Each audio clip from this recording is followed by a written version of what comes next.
Hello students, welcome to came explain YouTube চ্যানেলে।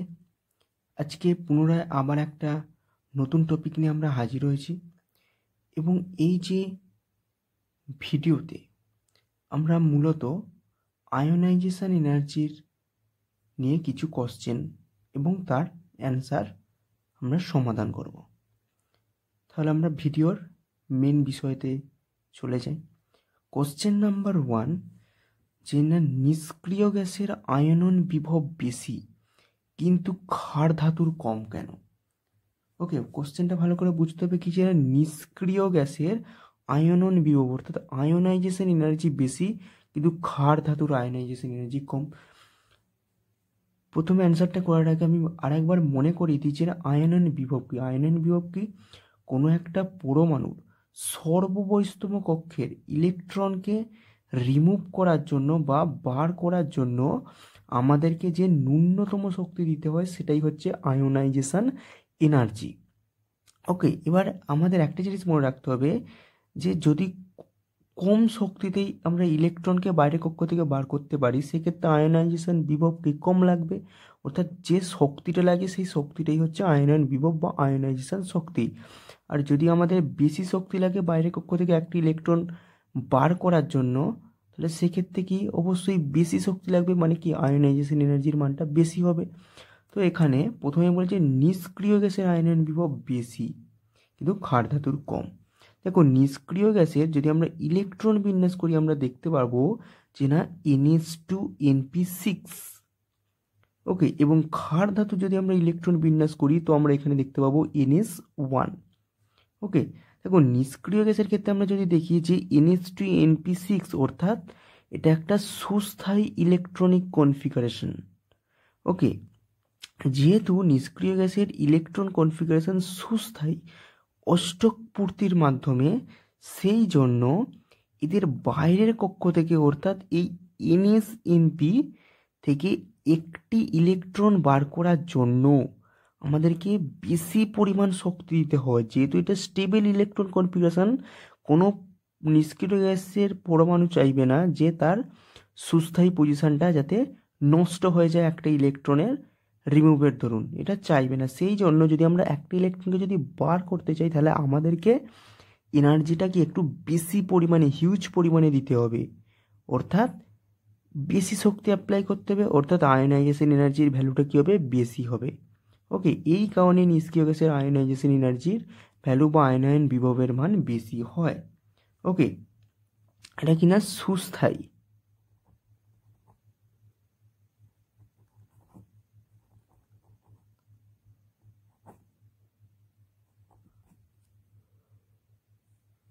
সুস্থায়ী।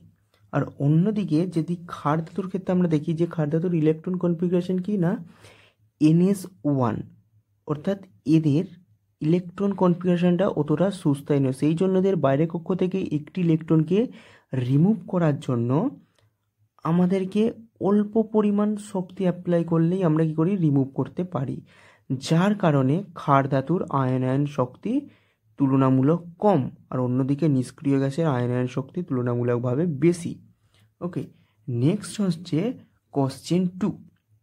Question 2তে আমাদের কি বলেছে যে সালফারের যে নিউক্লিয়াসের আধান ফসফরাস অপেক্ষায় বেশি। কারণ দেখো সালফারের যে নিউক্লিয়াসের আধান কি না 16, অর্থাৎ নিউক্লিয়াসের 16টা পজিটিভ চার্জ আছে। আর অন্যদিকে ফসফরাসের যদি আমি বলি যে নিউক্লিয়াসে পজিটিভ চার্জের সংখ্যা তোমার হচ্ছে কিনা 15। ওকে, তাহলে অবশ্যই সালফারের কিনা নিউক্লিয়াসের আধান ফসফরাস অপেক্ষায় বেশি। তাহলে আমরা যদি আয়োনাইজেশন এনার্জির ফ্যাক্টরে দেখি যে যার নিউক্লিয়াসের আধান বেশি হবে তার আয়োনাইজেশন এনার্জির মান সাধারণত কিনা বেশি হয়। কিন্তু এখানে তাহলে সালফারের হওয়ার কথা ফসফরাসের চেয়ে, কিন্তু বাস্তবে আমরা দেখতে পাই যে ফসফরাসের আয়নায়ন বিভবের মান সালফার অপেক্ষায় বেশি। না কেন? কারণ হচ্ছে এটাই যে সালফারে যদি আমরা ইলেকট্রন কনফিগারেশন করি দেখতে পাবো 1s2 2s2 2p6 3s2 3p4, অর্থাৎ বাইরে কক্ষে অর্থাৎ সালফারের 3p-তে 4টি ইলেকট্রন আছে। আর অন্যদিকে যদি আমরা ফসফরাসের ইলেকট্রন কনফিগারেশন করি দেখতে পাবো যে পিতে 3টি ইলেকট্রন আছে। এখন সবসময় আমরা এটা জানি যে অর্ধপূর্ণ বা পূর্ণ অরবাইটাল হচ্ছে সুস্থায়ী অরবাইটাল। এখন যদি আমরা এখানে ফসফরাসের ক্ষেত্রে দেখি যে শেষ যে অরবাইটালটা সেটা হচ্ছে কিনা স্টেবিল, ওকে, স্থায়ী, আর তুলনামূলক এইটার চেয়ে বেশি স্থায়ী। সেই জন্য যেহেতু এটা সুস্থায়ী ইলেকট্রন কনফিগারেশন ফসফরাসের ক্ষেত্রে, সেই জন্য এই অরবাইটাল থেকে একটি ইলেকট্রন বার করার জন্য আমাদেরকে বেশি পরিমাণ শক্তি দিতে হবে, অর্থাৎ আয়নাইজেশন এনার্জির ভ্যালুটা কী হবে, বেশি হবে। বুঝা গেল? সেই জন্য ফসফরাসের আয়নায়ন বিভব, সেই জন্য ফসফরাসের আয়নাইজেশন এনার্জি সালফারের চেয়ে বেশি, যদিও সালফারের এফেক্টিভ নিউক্লিয়ার চার্জ বেশি। ক্লিয়ার? আর এইখানে কি, যেহেতু সুস্থায়ী ইলেকট্রন কনফিগারেশনে সহজেই হচ্ছে আমরা ইলেকট্রনকে বার করতে পারবো, যার কারণে এখানে আমাদের কম শক্তি লাগবে, অর্থাৎ আয়নায়ন বিভবের মান কম হবে। নেক্সট কোশ্চেন আমাদের যে না ম্যাঙ্গানিজের আয়নায়ন বিভব অ্যালুমিনিয়াম অপেক্ষায় বেশি কেন? ম্যাঙ্গানিজের আয়নায়ন বিভব অ্যালুমিনিয়াম অপেক্ষায় বেশি কেন? ম্যাঙ্গানিজের যদি আমরা ইলেকট্রন কনফিগারেশন করি, আমরা দেখতে পাবো যে 1s-এ 2টো ইলেকট্রন, 2s-এ 2টো ইলেকট্রন, 2p-তে 6টা ইলেকট্রন এবং 3s-এতে 2টো ইলেকট্রন। আর অন্যদিকে অ্যালুমিনিয়ামের যদি আমরা ইলেকট্রন কনফিগারেশন করি, দেখতে পাবো 1s-এ 2টো, 2s-এ 2টো, 2p-তে 6টা, 3s-এ 2টো, 3p-তে 1টা। অর্থাৎ যদি আমরা ইলেকট্রন কনফিগারেশনের পার্থক্যটা বুঝতে চাই, আমরা দেখব যে অ্যালুমিনিয়ামের 3p কক্ষটা এক্সট্রা আছে, যেটা তোমার ম্যাঙ্গানিজের নেই। এবং অ্যালুমিনিয়ামের ক্ষেত্রে বাইরের কক্ষ কোনটা না 3p, আর ম্যাঙ্গানিজের ক্ষেত্রে বাইরের কক্ষ কোনটা না 3s। এখন আয়নাইজেশন এনার্জি মানে কি, বাইরের কক্ষ থেকে ইলেকট্রন রিমুভ করতে হবে, অর্থাৎ ম্যাঙ্গানিজের যদি একটি ইলেকট্রন যদি রিমুভ হয় সেখানে, অর্থাৎ সেই ক্ষেত্রে যে ইলেকট্রনটা রিমুভ হবে কোথা থেকে, এই 3s থেকে। আর অ্যালুমিনিয়ামকে যদি একটি ইলেকট্রন রিমুভ হয় সেটা হচ্ছে 3p থেকে। এখন যেহেতু 3s অরবাইটালটা ম্যাঙ্গানিজের ক্ষেত্রে কিনা ফুলফিল অরবাইটাল, অর্থাৎ এটা যে অর্থাৎ ম্যাঙ্গানিজের ম্যাঙ্গানিজ নয়, ম্যাগনেসিয়ামের বাইরে কক্ষে যে 3s অরবাইটাল আছে সেটা হচ্ছে সুস্থায়ী, অর্থাৎ তুলনামূলক এটা বেশি স্টেবল, যেহেতু কিনা পূর্ণ অর্ধকক্ষ। সেই কারণে এদের বাইরে কক্ষ থেকে একটা ইলেকট্রন বার করার জন্য বেশি আমাদেরকে শক্তি দিতে হবে, অর্থাৎ বাইরে থেকে বেশি শক্তি অ্যাপ্লাই করতে হবে। বেশি শক্তি দেওয়ার অর্থ কি, আয়নাইজেশন এনার্জি ভ্যালু কী হবে, বেশি হবে। আর অন্যদিকে অ্যালুমিনিয়ামের কি না সহজেই একটা ইলেকট্রন বার করা যাবে, যেহেতু এটা কিনা অর্ধপূর্ণ বা পূর্ণ অরবাইটাল নেই, যার ফলে একটা ইলেকট্রন সহজেই বার করা যাবে এবং আয়নাইজেশন এনার্জি তুলনামূলক কম হবে, যার কারণে তোমার ম্যাগনেসিয়ামে আয়নাইজেশন এনার্জির যে ভ্যালুটা সেটা তুলনামূলকভাবে কার চেয়ে বেশি না অ্যালুমিনিয়ামের আয়নাইজেশন এনার্জির চেয়ে বেশি, যদিও দেখো অ্যালুমিনিয়ামের কিনা এফেক্টিভ নিউক্লিয়ার চার্জ ম্যাগনেসিয়ামের চেয়ে বেশি।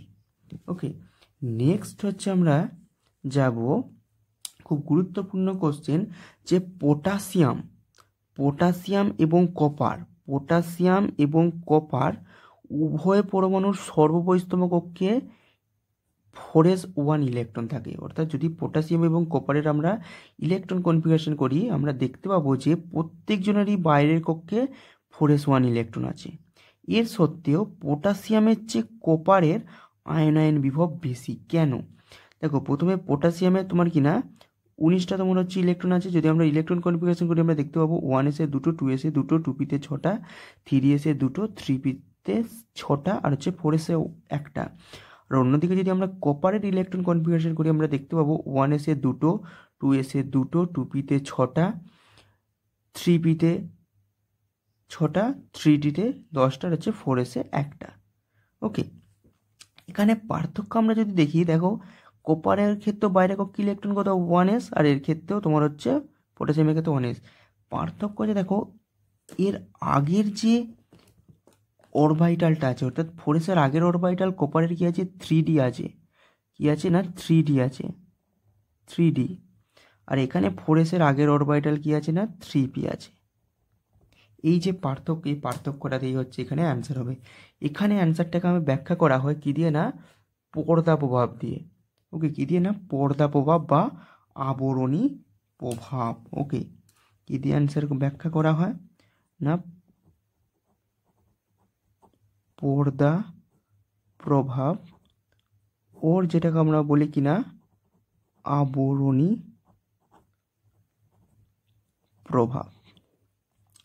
এখানে আমরা যদি দেখি যে না, আবরণী প্রভাবটা কার বেশি, না পি এর আবরণী প্রভাব ডি এর চেয়ে বেশি, তাই তো।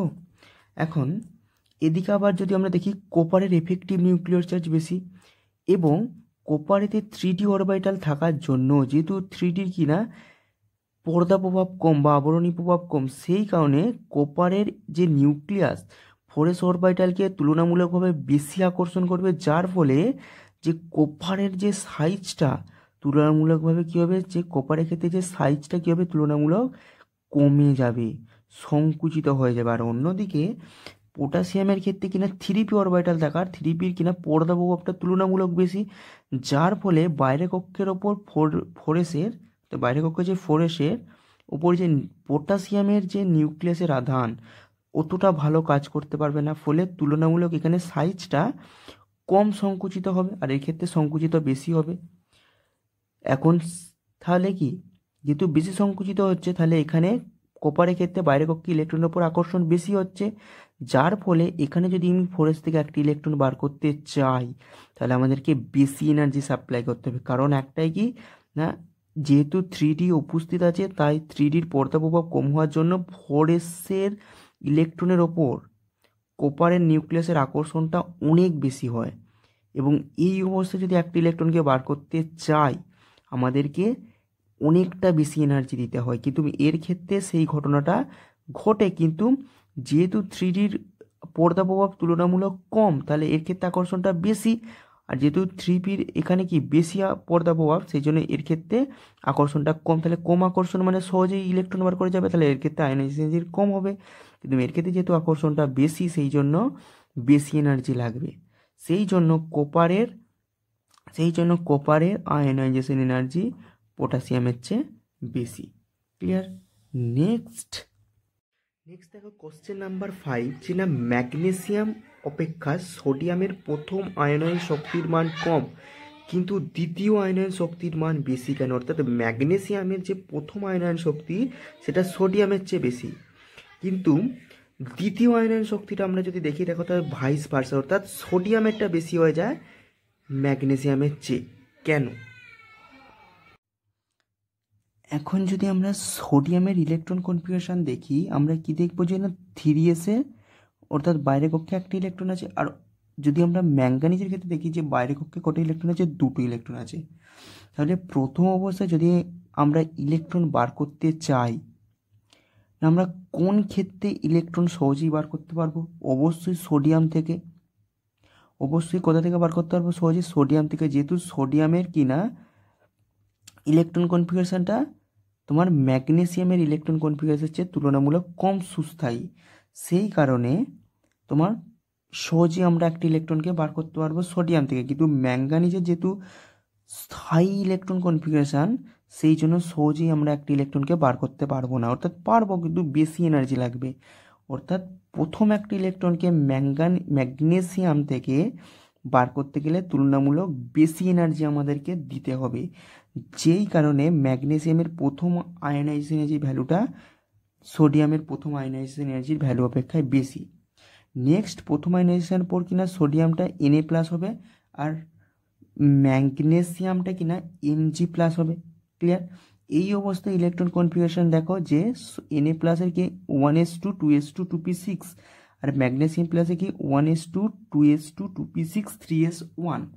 এখন এখান থেকে পুনরায় যদি একটা ইলেকট্রন বার করা হয়, তখন কি আমাদের আয়নাইজেশন এনার্জি 2 লাগে, অর্থাৎ এই অবস্থায় ইলেকট্রন কনফিগারেশন কত 2p5। ওকে, আর এখানে ম্যাগনেসিয়াম প্লাস থেকে একটা ইলেকট্রন বার করার জন্য, অর্থাৎ 3s থেকে তখন একটা ইলেকট্রন যাবে, এবং ইলেকট্রন বেরিয়ে যাওয়ার পর Mg2+ হবে, অর্থাৎ দ্বিতীয় অবস্থায় যদি একটা ইলেকট্রন যায়, এখানে কত 3s থেকে যাচ্ছে, আর এখানে 2p থেকে যাচ্ছে। এখন যদি আমরা দেখি যে সোডিয়ামের দ্বিতীয় ইলেকট্রন বার করতে গেলে, অর্থাৎ দ্বিতীয় ইলেকট্রনটা বার করতে গেলে টুপি থেকে বার করতে হবে, এবং টুপিটা হচ্ছে কিনা সুস্থায়ী পূর্ণ অবস্থায় আছে, যার ফলে সোডিয়ামের দ্বিতীয় ইলেকট্রনটাকে বার করতে গেলে তুলনামূলক বেশি এনার্জি হচ্ছে আমাদেরকে দিতে হবে, যার ফলে সোডিয়ামের দ্বিতীয় আয়নাইজেশন এনার্জিটা তুলনামূলক বেশি হয়। আর অন্যদিকে ম্যাগনেসিয়ামের যদি আমরা দ্বিতীয় ইলেকট্রনটাকে বার করতে চাই, সেটা কত, অবশ্যই 3s থেকে বার করব, আর 3s থেকে সহজেই আমরা ইলেকট্রন কি বার করতে পারবো, এটা অতটা কিনা সুস্থায়ী না, যার ফলে সোডিয়ামের দ্বিতীয় আয়নাইজেশন এনার্জির ভ্যালুটা ম্যাগনেসিয়ামের দ্বিতীয় আয়নাইজেশন ভ্যালু অপেক্ষায় কিনা বেশি। ওকে, এটাই হচ্ছে মেন কারণ। আজকের ভিডিওটা এখানে পর্যন্তই, আশা করছি সকলের বোঝা গেছে। আবার আমরা হাজির হব নতুন একটা ভিডিও নিয়ে। Thank you for the watching.